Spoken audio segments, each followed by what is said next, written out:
Division 1C finals, two Finnish drivers here, and Johnny Elenius, the Swedish driver in the Toyota Celica. Yeah, up front it's Matti Alamaki then. Matti, isn't it great to see Matti Alamaki back into Rallycross, the most successful driver ever in the history of the European Rallycross Championship. Yes, he is. 5 European Championship titles he's taken to Martin Skanker's 4.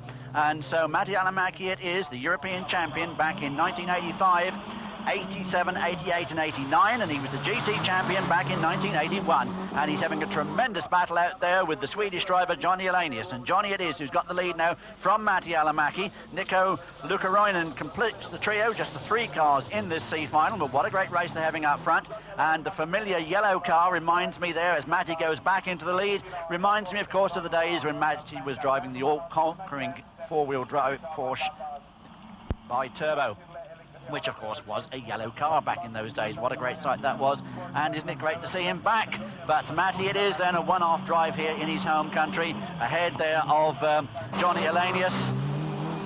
And at the checkered flag it is indeed Matti Alamaki who's going to go through onto the back of the B final, so we should be seeing a bit more of him. Confirmation of that result then, a good drive by Matti, and the home crowd enjoying that one.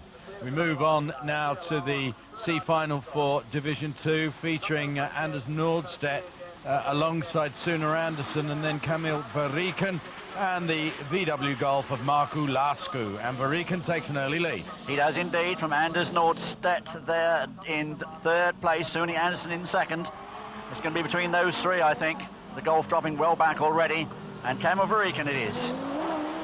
On a wet, horrible day like this, it's all credit to the Camille Veriken team for the way they bring that car onto the start line. Looks absolutely immaculate. Absolute credit to the Belgian driver.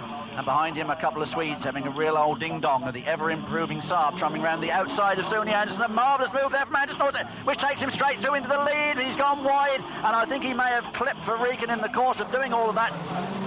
And as we look back to the leaders, we can see now that Andersson's got a rear tyre deflating. Andersson's losing a rear tyre, and surely the Saab's going to come back into the lead any moment now, and it does. Anders Norstedt through into the lead. So Andersson's in troubles there with a deflating rear tyre, and well, maybe Peter, the Golf is going to come up into 2nd place any moment now. Well, Norstedt really gave Veriken a big bump. You could hear it all around the race circuit, and just knocked him out of contention. And there's the little VW Golf going through. But great to see the Saab in such dominant form at the moment. Yes, that's indeed, unless Anders Norstedt, of course, falls foul of the judges on the point of the circuit where he moved into that early lead. But Andersson, I don't think his problems were caused by any of that. He's just rolled the tyre off the rim, and there he is sadly going through. Very deflated, you could say.